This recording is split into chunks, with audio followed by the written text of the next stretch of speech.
Didžiausias ir turtingiausias miestas Vašingtono valstijoje skendi žalumoje, dėl to neretai vadinamas Smaragdiniu. Jungtinių valstijų miestas pavadintas Šiaurės Amerikos indėnų genties vado Sietlo vardu. Beje, pats vadas šios garbės tikrai nenorėjo, nes manė, kad dažnas jo vardo minėjimas trukdys jo amžinąjį miegą. Sietlo miestas įkurtas prieš 200 metų. Palyginimui Vilnius atšventė jau 702-uosius. Vykstame į Vašingtono universitetą, kur galima mokytis indėnų kalbos. Taip pat čia gali išgirsti kalbančius latviškai, estiškai arba lietuviškai. Susitinkame su profesoriumi Gunčiu Šmithensu. Labą dieną, sveiki atvykę į Vašingtono universitetą. Tervetuloa Washingtonin ylikooli, Sveitsinati, Washington's universitāte. Welcome to the University of Washington. Baltų kalbos Vašingtono universitete atsirado prieš daugiau kaip 30 metų. Kazickų fondo iniciatyva čia atsirado ir pats Guntis Šmithensas. Pasak profesoriaus, šis universitetas labai jaunas palyginus su Vilniaus universitetu, įsikūręs tik XIX amžiaus viduryje. Tai buvo pirma jaunos Vašingtono valstijos misija.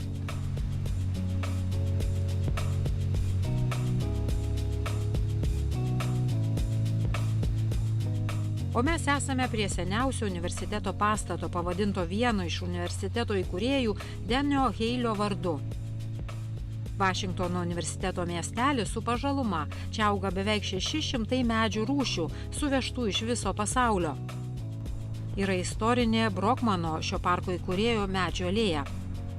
Įdomu, kad šiame universitete mokėsi kovų menų meistras Briusas Lee, keletas NASA astronautų ir netgi 9 Nobelio premijos laureatai. Šiandien universitetas siūlo beveik 500 studijų programų. Lietuvoje kitaip. Lietuvoje yra medicinos akademija, yra meno akademija, muzikos akademija ir taip toliau. O čia viskas yra sudėta kartu vienam universitete. Tai visi inžinieriai, medikai, visi yra su humanitarais kartu. Ir dėl to iš vienos pusės labai didelis universitetas, šiemet yra 50 000 studentų. Viskas prasidėjo nuo 3 Vašingtono universiteto studentų panorusių studijuoti švedų kalbą. 1993-aisiais buvo įkurtas Baltijos vasaros institutas ir Guntis Šmithensas pradėjo dėstyti Baltijos šalių kalbas. Po metų oficialiai pradėjo veikti baltistikos studijų programa. Pagrindiniai šios programos fundatoriai Jungtinių valstijų Latvių bendruomenė ir biochemikas ir universiteto profesorius Vidmantas Raišys. Baltijos studijų programą rėmė ir Kazickų šeimos fondas. Čia atvyko dirbti ir profesorė Violeta Kellertas. Ji rūpinosi lietuvių literatūros vertimais. Lingvistas sako, kad jokia kalba nėra sunki, nes kiekvienas vaikas išmoksta. Atitolinimas tarp kalbų yra tas svarbiausias. Tai reiškia, jei lietuvių kalba sunki, tai reiškia lietuvių anglų kalba taip pat yra labai sunki. Sakyčiau, lietuvių kalba, latvių kalba, estų kalba, estų, suomių, tos yra tos kitokios. Erzino tai, kad lietuviai turi kitų žodžių, skaičiuoti, pavyzdžiui. Skaityti reiškia latviškai skaičiuoti, o latviškai lasyti, tai skaityti. Ir tai šitokie žodžiai mane erzino tuomet. Nugara, kažkaip juokinga sakyti nugara, ne mugura man. Kiekviena kalba kalbant yra kažkoks kitoks jausmas. Ir su lietuviais yra taip, ateik pas mane. O estas, kai kalba, tai kaip muzika man skamba. Labai mielai ten visų melodijų ir visų žodžių ištaria ir taip. Vašingtono universitetas atlieka ir konsulinę misiją. Prieš beveik 100 metų 30 šalių konsulai čia pasodino 30 ąžuolų. Visi danai, estai, suomiai, lietuviai, norvegai, švedai, visi esame kartu. Mūsų Baltijos studijų programos įsteigėjas profesorius Leirenas sakė, mes 8 mažos šalys laikomės kartu universitete ir pasaulyje. Danų kalbos dėstytojai supranta, kodėl reikia lietuvių kalbos, nes danų kalba taip pat yra maža kalba, sakykime. Visi jaudinuos dėl islandiečių kalbos. Turime senosios islandiečių, tai yra vikingų kalbos profesorių.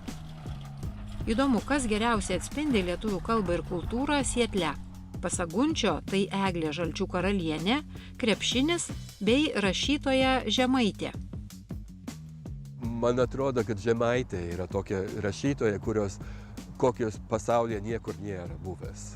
Tai yra visai unikalus žmogus, unikali moteris.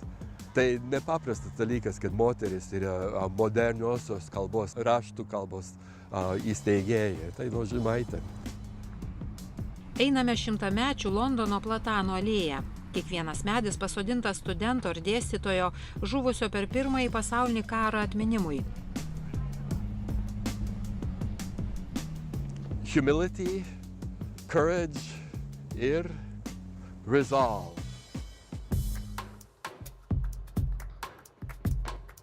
Šiame studentų miestelyje daugybė atminimo ženklų skirtų studentams žuvusiems per pasaulinius karus. O čia bus raudona aikštė. Ten raudonos plytos, o ir raudona aikštė dėl to, kad prieš 50 metų buvo visokios demonstracijos. Ir čia bendrai Seatlas vadinasi kartais kairioji pakrantė Amerikos, the left coast. Kad buvo daug marksistų ir socialistų, kurie demonstravo irgi tuo metu, studentai. Ir dėl to raudona aikštė čia yra. Čia buvo sprogdinama ten universiteto prezidento namai yra. Studentai okupavo tos namus, labai visokie ta. Raudonąją aikštę dar buvo siūloma vadinti plytų kiemu arba kalėjimu. Kažkada čia buvo pieva, vėliau pastatė požeminę automobilių aikštelę. Šie bokštai, tai yra ventiliacijos bokštai, pastatė estų inžinierius. Pažįstu jo sūnų. Čia yra 5 arba 6 aukštai yra garažas apačioj. Ir ten va stovi Vašingtonas, žiūri į vakarus, toliau nebe eiti niekur. Šalia Vašingtono stovi sulaužytas beveik 8 metrų plieninis obeliskas, simbolizuojantis lūžį ir atsinaujinimą. Jį sukūrė Lenkijos žydas Barnetas Newmanas. Obeliskas teikia pavėsį studentams, o kitiems įkvėpimo. Čia yra tokia vieta, kur žmogus nori kalbėti su publika, tai ateina. Tai kartais semestro metu pietų laiko yra daug, čia visi kalba, studentų klubai. Nuo Raudonosios aikštės laiptai veda žemyn į apžvalgos aikštelę, nuo kurios matosi ir fontanas bei Rainiero kalnas. Šiame fontane, pavadintame Drumhellerio vardu, dar 20 amžiaus pradžioje grupė antrakursių panardino vadinamosius fuksus į vandenį. Tradicija tęsiama iki šiol. Vėliau čia atsidurdavo ne tik pirmakursiai. Kažkas čia užveisė vaivorykštinių upėtakių, atsirado ir ančių su ančiukais. Čia va yra fontanas ir Mount Rainier, tai yra ne kalnas vyriškas, o tai yra moteriška kalnė, sakykime, indėnų kalbos. O kalnė arba kalnas Rainieras yra taip, kad tu jo nematai, arba jos tu nematai, jie pasirodo tau. O dabar užsukime į vieną įspūdingiausių gotikos stiliaus pastatų – biblioteką. Biblioteką pastatė vienas prezidentas, kuris jo nuomonė, biblioteka turi būti gražiausias pastatas visam universitete. Tuomet išleido tiek daug pinigų, kad jis buvo atleistas prezidentu. Rekonstruojant biblioteką buvo investuota į seisminius atnaujinimus. Taip, įeinam. 47 milijonai dolerių. Investicijos pasiteisino su kaupu. Universiteto biblioteka atlaikė 2001 metų didžiulį žemės drebėjimą, kuris supurtė visą vakarų Vašingtoną. Čia yra tylos kambarys toks, kur galima mokytis, o šnekėti neleidžiama.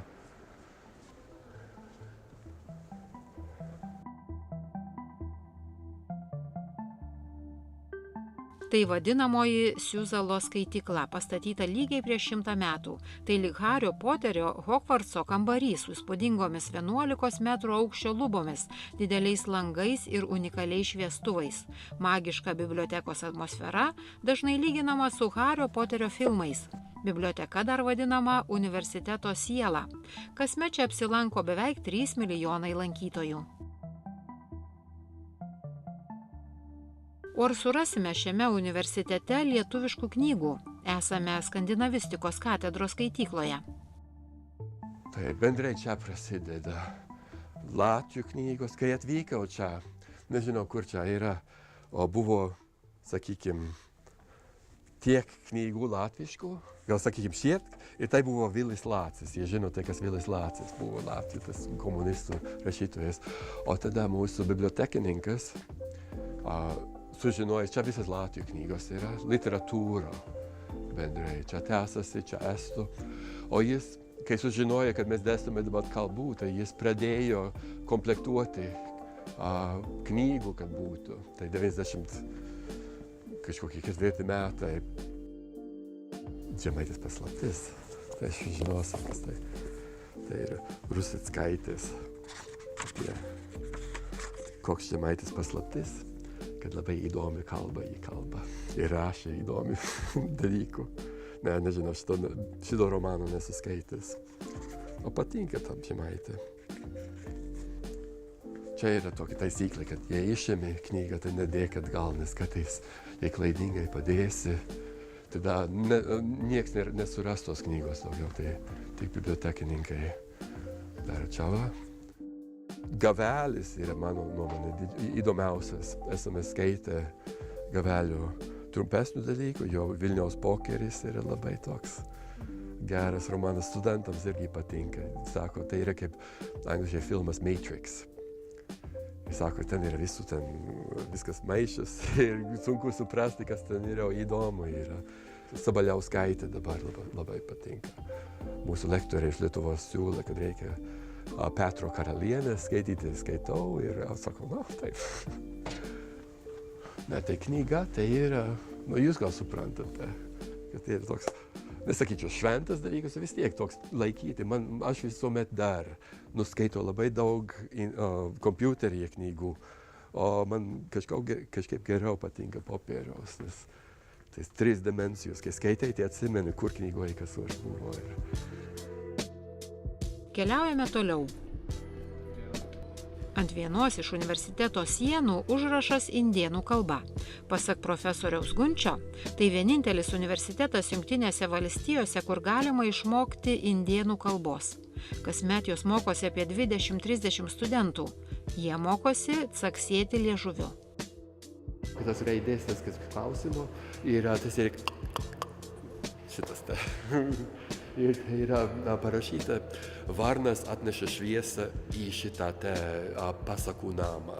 Ne tik vietinis tos duamiš tautos mitas ar kitų tautų mitas yra, kad kaip ugnį atneša iš dangaus į žemę varnas. Varnai snapuose neša mokslo ir išminties simbolius – mėnulį, saulę ar begalybę ženklą. Universitetas stengiasi išsaugoti atminimą tikrųjų žemės šeimininkų – Šiaurės Amerikos indėnų genčių. Beje, ir Jungtinių valstijų padėkos dienos tikroji reikšmė – nesuvalgyti kalakutą, o padėkoti indėnų gentims, kurie gelbėjo pirmiesiems čia atvykusiems europiečiams. Universiteto bendruomenė, kaip ir indėnai, yra užmezgę ypatingą ryšį su medžiais. Tokį pat ryšį jaučia ir lietuviai, jie tiki, kad medžiuose gyvena protėvių vėlės. Čia sužinojome dar vieną svarbią pavardę. Archyve radau, vienas lietuvis kažkur sakė, kad girdėta, kad yra čia lietuvių ąžuolas. Ir Lietuvos tas studentas Eringis pasodino medį. 1932 lietuvių šio universiteto studentas Steponas Eringis pasodino lietuvišką ąžuolą. Nuotraukoje ne tik Eringis, bet ir teisininkas Kriaučiūnas Kei, kandidatas į Aliaskos gubernatorius. Einam čia Norvegijos valdžia dovanojo universitetui beržų dėkodama už norvegų kalbos dėstymą. Ir paminklas, taip pat retas paminklas čia Amerikoje yra Grygos, kompozitorius norvegas, Grygo daržas. Nežinau, kartais jo nosis yra tokia, nežinau, ar studentai ten lipa ir bučiuoja ar ką nors daro kartais. Dabar yra viskas tvarkoja. Ir mūsų Baltijos programos įsteigėjas dar gyvas yra, o jo paminklas yra. Profesorius Leirenas išėjo į pensiją, Skandinavijos istorikas, ir jo studentai dėkodami suaukojo ir pastatė šitą suolą. Amerikos norvegų rašytojas ir šio universiteto profesorius Terje Leirenas sakydavo, kad esam 8 mažos Baltijos šalys ir turime laikytis išvien.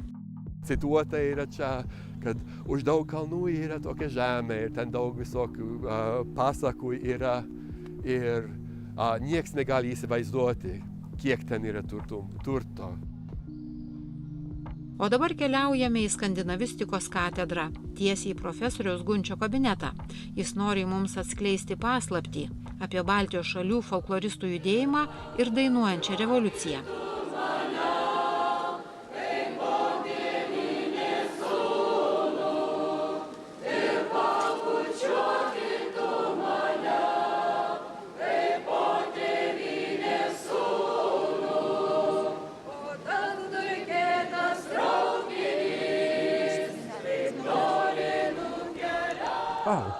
Labas! Norėjau parodyti savo disertacijos tyrimą. 91 metų rudenį buvau Vilniuje, ėjau prie ansamblio Ratilio, tyriau, kaip jie dainuoja, kaip jie atnaujina tęsia liaudies tradicijų.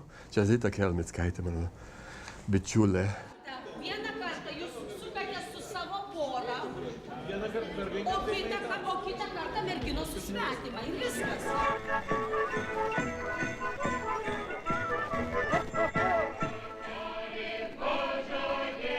Paskutiniai sovietinės okupacijos metai. Tikriausiai daugam pažįstami veidai ir dainos. Profesorius Guntis 1991 rudenį buvo Vilniuje. Zita Kelmickaitė su ratiliokais buvo ką tik grįžę iš etnografinės ekspedicijos. Ar pavyks prisiminti ką nors iš jų repertuaro? Vėliau profesorius Guntis apie tai parašys knygą Dainos jėga.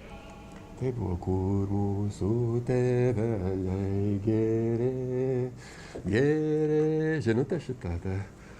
Ten rūgių kelmeliai žėlė, ulioj bitala, ulioj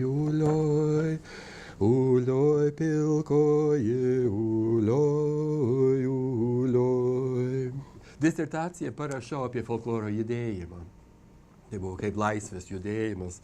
Lietuvoje prasidėjo su Vilniaus universitetu, o su kitais ansambliais irgi. Ir tada žmonės mokėjo laisvai dainuoti, improvizuoti. Ir tai jau buvo tarybų sistemos pabaiga, kai žmonės dainuoja, ką nori. Tai yra dainos galia. Ir Zita Kelmickaitė darė dokumentalinį filmą apie dainuojančią revoliuciją, dainos galia. Ir Estijoje žodžiai dainos galia, ir Latvijoje dainos galia. Tai yra apie dainuojančios revoliucijos dainas. Istorikai, politologai, jie primena dainų, o niekuomet neaiškina, kas tas daina, ar daina veikia kaip nors, ar ne. Iš kur ateina drąsa žmogui? Kas yra drąsa? Ir, pavyzdžiui, jei sausio įvykiai buvo Vilniuje, reikėjo, kad žmonės ten stovėtų, o ten drąsos reikia. Iš kur drąsa? Drąsa iš dainų, aš sakyčiau. Tai mano tezė buvo. Nes be dainos tai ne sausio įvykiai, jie ne sausio įvykių, tai nepriklausomybės ir taip toliau. Tada įsteigė festivalį Baltika. Pirmas Baltika festivalis buvo Vilniuje, Lietuvoje. Ir tai buvo toks nepaprastas festivalis tarybų laikotarpį, kad žmonės improvizavo dainas. Dainuojanti revoliucija jau buvo buvusi 2 metai, kai atvyko 90 metais pirmą kartą. Tai jau didžiausiai įvykiai buvo atsitikę.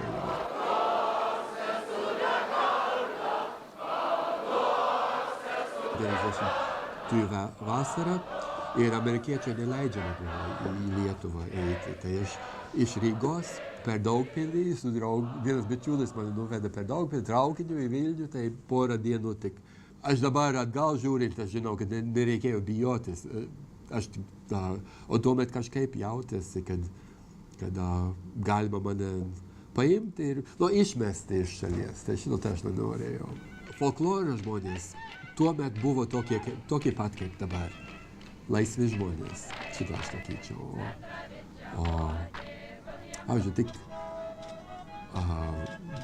pastatai, atsimenu, atsiprašau, man reikėjo į tualetą eiti ir ten buvo Vilniaus universitete. Tiek baisu. 1998-aisiais Vašingtone buvo rengiamas Smithsono festivalis, kuriame dalyvavo ir Baltijos šalys. Baltijos šalių delegacijos vardu kalbėjo Zita Kelmickaitė.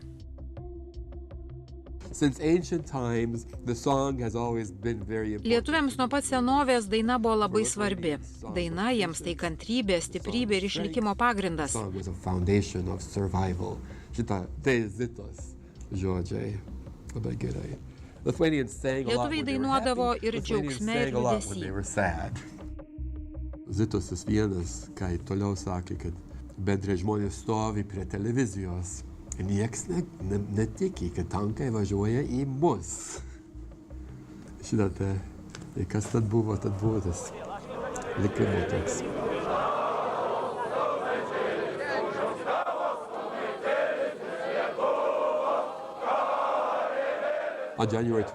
Sausio 12 dieną žmonės stovėjo prie televizijos bokšto ir be ginklų. Ir jų vienintelis skydas buvo daina. Jų vienintelis skydas buvo daina, sakė Zita. Niekas netikėjo, kad pasirodys tankai ir į juos bus nukreipti pabūklai. Ir viskas, ką jie galėjo padaryti, tai dainuoti. Viena moteris, rašo Zita Kelmickaitė, sako, ką daryti, dainuoti ar melstis.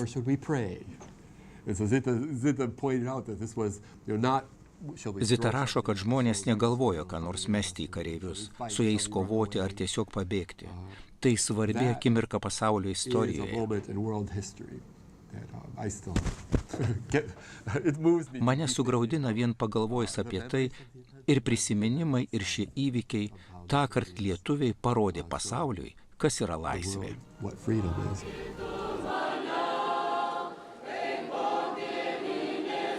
Ar šiandien Lietuvai ištektų tik dainos?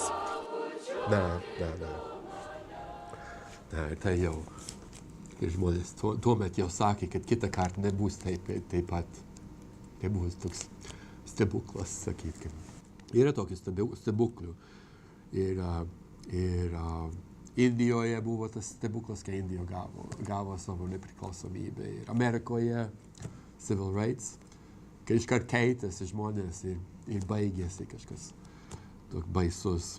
Ir tas buvo tokia akimirka Lietuvoje, kai tai neatsitiko pats, reikėjo žmonių, kurie su drąsa darė to, ko reikėjo.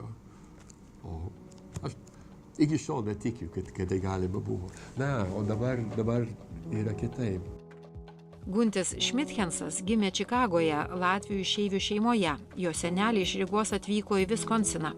Gunčio mamai buvo 15 metų. Ilza, Margota ir Peteris, jos tėvai. Pas juos ėjome, vasaras praleidome. Gal iš to ir kalbą išmokau. Ten buvo visą vasarą, tik latviškai šnekėjant. O gal rasime Vašingtono universitete besimokančių vietinių studentų, neturinčių jokio ryšio su Lietuva ir besimokančių lietuvių kalbos? Mano vardas Janas Kvinas, aš esu nuo Sietlo. Aš doktorų studentas ir studijuoju tarptautiškų literatūrų. Aš turėjau labai daug gerų mokytojų nuo Lietuvos ir čia irgi Vilniuje. Labai sudėtinga, bet man labai Patiktu išmokytis sudėtingus kalbas. Irgi kalbu suomiškai ir estiškai, bet galbūt gražesnė lietuvių kalba. Oskaras Milašius. Man labai patinka tā kniga. Tas šiemies vārdas Lietuva užvaldīja manu prota ir jausmus. Aš trokštu jums atskleist tajā. Aurējā skrendamie par šalī, kur kiekvienas taiktās turi blausja atminimu spalvā.